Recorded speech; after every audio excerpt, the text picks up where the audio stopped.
78లో బయటికి వెళ్ళా సార్. మా నాయన సెకండ్ మ్యారేజ్. నేను ఆడుంటే కొట్లాడేందుకు నాది నేను బయట వేసుకోవడం అని వచ్చి నేను ఏదో ఇక్కడ ఛాయ్ అమ్ముకొని ఏదో అమ్ముకొని బతుకుతున్నా. 2006లో మా నాయన చనిపోయింది.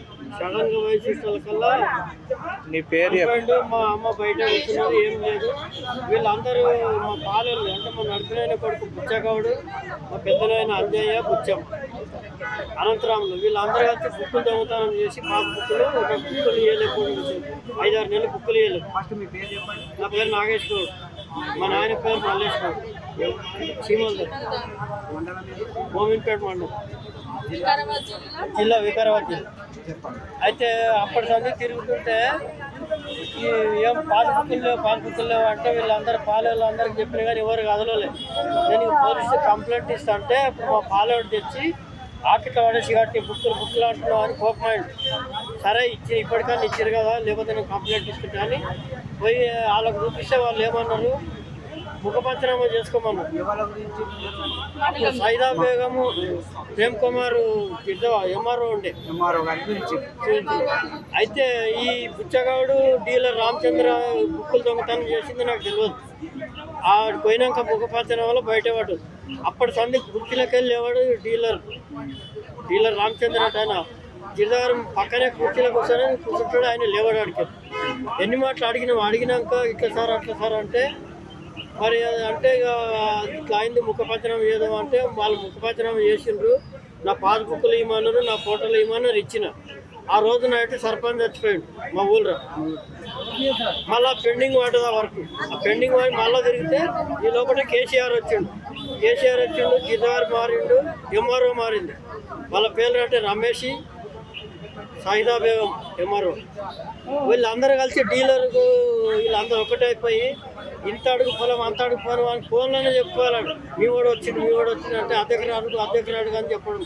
ఎవరి రామచంద్ర ఆయన అడిగినాక సరే అని చెప్పేసి నేను ఎట్టు దోసక ఇప్పటికే ఈ 15 ఏళ్ళు తిరిగిన ఇట్లా అవుతుందేమో అని చెప్పేసి నేను అధ్యక్షుడు ఒప్పుకున్నాక 2-3 రోజులు కానీ మళ్ళీ అధ్యక్షుడు అడిగిండు. మళ్ళీ అధ్యక్షుడు అడిగితే ఏం సార్ ఇట్లా అధ్యక్షుడు అన్నారు ఇస్తాను. మళ్ళీ అధ్యక్షుడు కూడా ఒప్పుకున్నా. మళ్ళీ ఎట్లా సార్ ఇట్లా అంటే అది ఇదేనంటే కాదు కలెక్టర్కి ఇవ్వాలి, జాయింట్ కలెక్టర్కి ఇవ్వాలి, ఆర్డీఓకి ఇవ్వాలి, ఇంకా అధ్యక్షుడు కావాలన్నాడు. అంటే ఎకరన్నర పొరం వాళ్ళకి అడిగినాను. అధ్యక్షుడు తీసుకొని ఏం చేస్తారంటే అడిగినా వాళ్ళు లంచమే.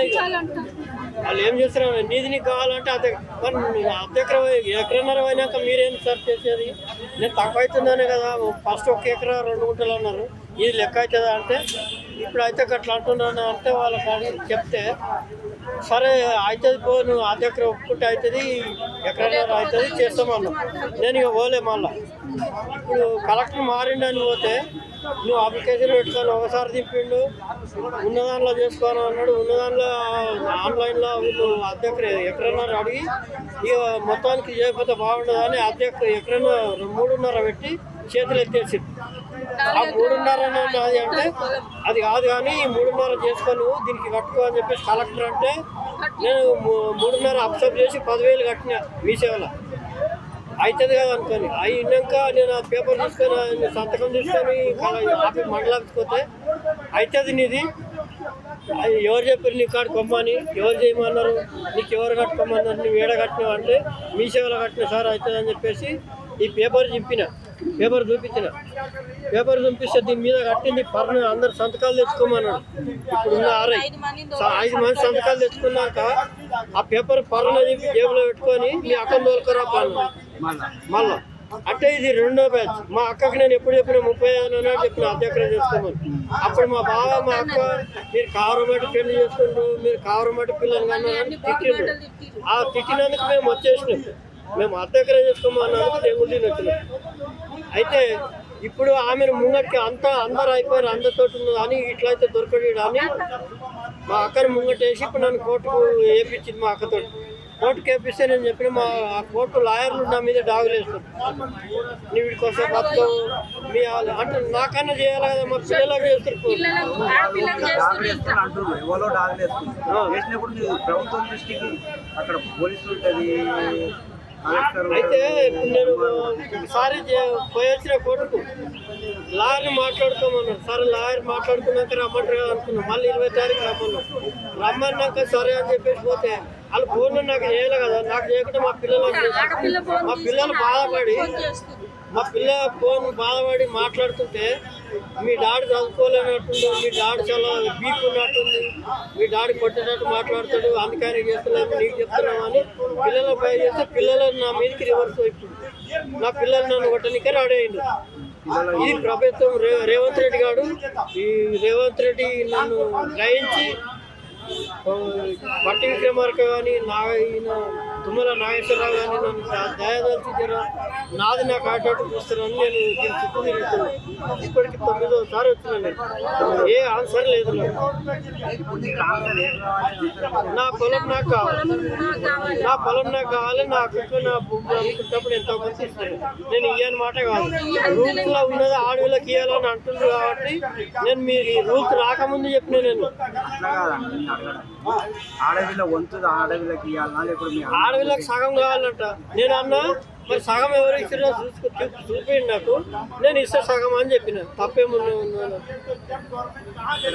మా అక్కకి సగం ఇవ్వాలి, ఓకే ఒప్పుకుంటా. మరి నా తోటోడు కూడా ఇవ్వాలి కదా, ఇద్దరు అక్కలకి ఇవ్వాలి కదా. నేను ఒక్క అక్కకి ఇవ్వని కానీ సాగేందుకు నాకు భయం ఎందుకు? మరి నువ్వు ఇద్దరికి ఇవ్వాలి కదా, ఇవి మరి కుటుంబ సమస్యలు ఉన్నాయి. కాకపోతే మీరు అసలు మీ పట్ట పేరు మీద మీకు రావాలి కదా.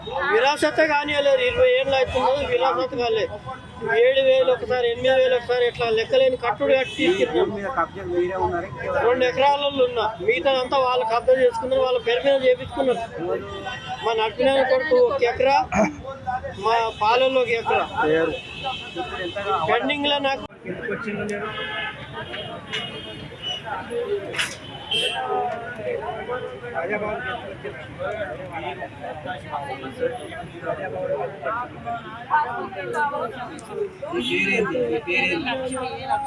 ఎక్కడ ఉంటారు?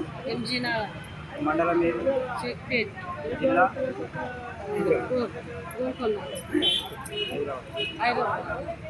సరే చెప్పమ్మా, ఎందుకు వచ్చింది? ఇప్పుడు అప్లికేషన్ ఇచ్చిందా లోపల? నా గుడిసె పోయింది, కేటీఆర్ వచ్చిండు, మినిస్టర్ వచ్చారు, ప్రతి ఒక్క ఎమ్మెల్యే, ఎంపీలు, లీడర్లు అందరూ ఉన్నారు. కానీ కాకపోతే నాకు ఏం సాయం చేయలేరు. వాళ్ళు చేసారో చేయలేరు కదా తెలియదు. కానీ 10,000 మటుకు అయితే ఇచ్చిపోయారు. వచ్చినాయి అయితే నాకు ఇవ్వలే. పిందెలు ఇప్పుడు 20 సంవత్సరాలకు పోలే పిందెలు నీళ్ళు ఎత్తుకొని వస్తున్నారు. ఒక్కలు అడిగినాయి ఎత్తుకొని వస్తున్నారు. నాడు రాకపోతే మాకు నీళ్ళు దొరకాయి. మీటర్ లేదు. ఎవరో పేరు మీద మీటర్ తీసుకొచ్చి మాకు కేసీరు 400, 5,000 రూపాయలు అట్లా అవుతుంది. మాకు ఏ సహకారం లేదు. మా మీదనే వాళ్ళు బతుకుతున్నారు. కానీ పేరు చెప్పాలి, వాళ్ళు ఏం చేస్తారో చేయాలి. ఇగో ఈ పరిస్థితిని అని నా కొడుకు చనిపోయిండు. బస్తీల లీడరు నా కొడుకు చనిపోయిండు, నా బిడ్డ చనిపోయింది. ఎలాంటిది మీకు సాయం చేయలేదు. నాకు వచ్చిన డబ్బులే వాళ్ళు తిన్నారు. కాకపోతే అడిగితే వాళ్ళు మీకు వచ్చినాయమ్మా వస్తాయి అంటే తులంన్నర బంగారం అమ్ముకొని అదే గుడిసెలు వేసుకొని మళ్ళీ ఉన్నా నేను. అదే సాయం లేదు. కానీ వెనక ముస్లిం వాళ్ళు వద్దన్నారు. కానీ ఆడపిల్లల వాళ్ళకి పోయింది మళ్ళీ అందరినీ వాళ్ళు వచ్చి మాకు సాయం చేసింది. కానీ వీళ్ళు వినలేరు, రైతు వినలేడు. కానీ మాకు తీరా చూస్తే నీకు కలెక్టర్కి వెళ్ళి వస్తాయి అమ్మ డబ్బులు అని చెప్పి, కానీ 150,000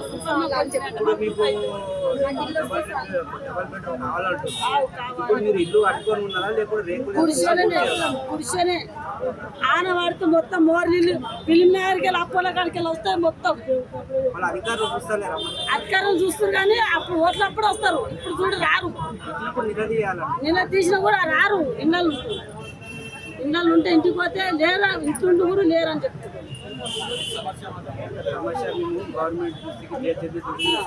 మాకు నీళ్ళు అయితే మంచి నీళ్ళకైతే చాలా ఇబ్బంది ఉన్నది.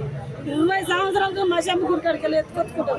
మసమ్మ గుడి కాడికి మాకైతే చాలా ఒక్కరోజు లేదు. ఇది నాది వర్షం వచ్చినప్పుడు గుడిసె పోయింది. ఇది ఒక్క పెయి బట్టకు తప్ప ఒక్కటి కాదు, ఒక్క కూడా దొరకలేదు. నాకేం సాయం చేయలేదు. ఆ 10,000 తప్ప కేటీఆర్ వచ్చి ఇచ్చిపోయిండు అంతే. ఏ లీడర్ వచ్చి 10,000 ఇచ్చిండు. మరి ఇల్లు సంగతి మీరు అడగలేదు? అడిగినాము, వస్తాయన్నారు. పట్ట ఇచ్చిర్రు, వచ్చిర్రు, చూసిర్రు, లీడర్లు వచ్చిర్రు, చిన్నోళ్ళు వచ్చిర్రు, పెద్దోళ్ళు వచ్చిర్రు, అన్నీ వచ్చిర్రు. ఇప్పుడు కూడా గుడిసెల్నే ఉన్నా, అదే పైన గుడిసెల్నే ఉన్నా. మళ్ళీ వర్షాకాలం వస్తే ఏం చేస్తాం? వర్షాకాలం వస్తే ఏం చేస్తాం? నిద్రలు ఉండయి, తినడానికి తిండి ఉండదు. తిందామని తినబుద్ధి కాదు. మనం కట్టెలు కావాలి, కొరకలు కావాలి, కాసినట్టు కూర్చోవాలి రోడ్డు మీద. సరే, ఇది అందరూ ప్రభుత్వం దృష్టికి తీసుకెళ్తాను. మున్సిపాలిటీ వచ్చిర్రు అందరూ.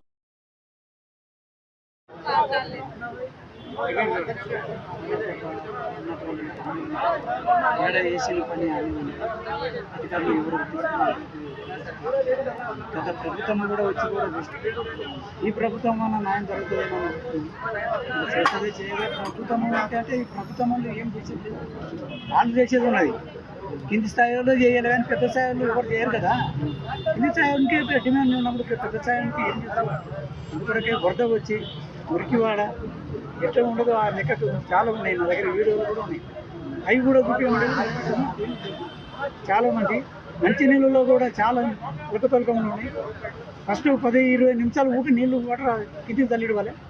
అది ఎవరు కూడా ఎన్నిసార్లు పనులు చేసినా ఏ అధికారులు ఆడ వస్తా అంటాడు, ఇక్కడ వచ్చాడు లేదు. మీరు ఒకటి జిహెచ్ఎంసీ అధికారులకు ఫిర్యాదు చేసి ఇదివరకు ఎన్నోసార్లు లెటర్లు కూడా ఇచ్చాను. అవి కూడా పొందలేదు. ఏమంటున్నారు వాళ్ళు? చేస్తామని అన్నదే కానీ వాళ్ళు చేసేది లేదు. అది చేయడం అనేది అని పై అధికారికి చేయాలి. పై అధికారులు అంటే ఇంకా తెలవని పని కదా. పై అధికారి దగ్గర పోవాలంటే ఇంకా ఎత్తున పోవాలి. పని చేసుకోవాలి. పై అధికారులకు రిపోర్ట్ చేయాలి. ప్రజావాణిలో ఏమి ఇచ్చిండు మీరు? ప్రజావాణిలో ఇప్పుడు లెటర్ ఇచ్చినాము. ఏం లెటర్? ఇప్పుడు ఇళ్ళ గురించి ఇచ్చినాము. ఇంకా కూడా కొంచెం బస్తీల సందర్భాలు కూడా ఉన్నాయి కొన్ని. మీరు ఇంకేమో అంటుండ్రు కదా. ఏ బస్తీ? మహాత్మా గాంధీ నగర్. మహాత్మా గాంధీ ఏ ఏరియా? మండలం ఏది? జిల్లా? మండలము చెక్పేట, ఫిలింనగర్. అక్కడ చాలా అలకతొలకం ఉన్నాయి. చాలా మంది కూడా పండు పుట్టలు వేసుకుంటూనే ఉన్నాం. మీకు బస్తీలో ఆ బస్తీ అంటే ఏ ఎమ్మెల్యే వస్తారు? మాగంటి గోపీనాథ్ వస్తారు. మాగంటి గోపీనాథ్ దృష్టికి తీసుకెళ్ళాలంటే ఎవరు దగ్గరికి అన్నీ కాదన్నాడు. ఒకసారి పోతే మీరు ఎవరేమన్నప్పుడు నేను మళ్ళీ ఏమని పోవాలి దగ్గరికి. మీ అవసరం ఒకసారి దృష్టికి తీసుకెళ్ళాలి కదా. ఏం దృష్టికి కన్నా కనపడతలేదా? వాళ్ళ కార్యకర్తలకు తెలియదా? వాళ్ళ కార్యకర్తలు కన్నుల బట్టలు కట్టుకోవాలా? అంటే వేరే పార్టీ నేనైతే వాళ్ళ పార్టీలో వాళ్ళు చెప్పుకోవాలి కదా. ఇది ఏ పార్టీ అండి? జనసమితి కోదన్న పార్టీ. అట్లా దాని కొరకు చాలా ఉన్నాయి కదా. ఈ విషయాన్ని ప్రభుత్వ దృష్టికి తీసుకెళ్తాం. ఇప్పుడు అది కాదు. मेरा नाम शाह आलम है, मुन्ना भाई बोलते हैं। ये बेगमपेट ब्रह्मनवाड़ी पे जो कल बल्दिया वाले आगे तोड़ के जाने के बाद वहाँ पे 200 आदमी बेघर हो गया। जब बेघर हो गया तो ये जब 200 आदमी बेघर हुआ, ये प्रजा राजम हमारे सीएम साहब रेवंत रेड्डी साहब प्रजा राजम बनाए। प्रजा राजम एक ही है। जब प्रजा राजम बनाए तो प्रजा के लिए है। तो रेवंत रेड्डी साहब प्रजा के लिए ये चंद्रशेखर राव का महल को ध्वस्त करके प्रजा के लिए कर दिए। तो जब प्रजा के लिए करने के बाद में प्रजा का ख्याल कौन करना? रेवंत रेड्डी साहब के जो ऑफिसर है म्यूनसिपल के, वो आज कल बेगमपेट पे 200 आदमी का घर गिरा दिए। एक मस्जिद का इश्यू के लिए कोई रोड पे मस्जिद बना दिया। वो गुंडा मवाली जो भी है, हाँ, उसका नाम भी लेना नहीं चाह रहे। वो मवाली का जब मस्जिद बना तो मस्जिद के लिए हमको इतराज नहीं है, क्योंकि अनथराइज जगह पे कोई मंदिर कोई मस्जिद नहीं बनना चाहिए। हम उसके खिलाफ है। मगर ये 200 आदमी को जो घर तोड़े हैं, 200 आदमी का घर तोड़े। कल पानी पड़ा, बच्चे पूरे रोड पे बच्चों लेके 200 आदमी का ऑलरेडी प्राइवेट इंडिया कंपनी जो प्लाटिंग करके बेची, रजिस्ट्री हुई। रजिस्ट्री यहाँ नहीं हुई, अमेरिका में हुई, क्या हैदराबाद में हुई। रजिस्ट्री का 2 लाख रुपए फीस पे करे। जब 2 लाख रुपए फीस पे करके रजिस्ट्री हम कराए, तो जब रोड डाले वेंचर करे, लाइट डाले, डेनिश लाइन डाले। जब ये हुकूमत के लोग कहाँ थे, ये ऑफिसर कहाँ थे, क्यों प्लाटिंग करने दिए? बफर जोन बता रहे हैं, FTL बता रहे हैं। FTL जब नहीं थी, रोड डाले, लाइट डाले, पूरा वेंचर बना के आप क्या करें, वहाँ पे प्लाटिंग हुई। हम गरीब आदमी हैं, 2 लोग जाके वहाँ पे प्लाट खरीदे। प्लाट खरीदने के बाद में ये कौन की बदमाश आके वहाँ पे मस्जिद बनाता। हाँ, वो बदमाश को इन्होंने पकड़ सक रहे हैं क्या? पब्लिक को पकड़ने के, पब्लिक को जो घर आज पब्लिक आपको वोट दे के ये कुर्सी पे बैठाई हुई है, आज जब ये पब्लिक ना आपसे नाराज हो जाएगी तो कुर्सी आपका खींचे जाएंगे।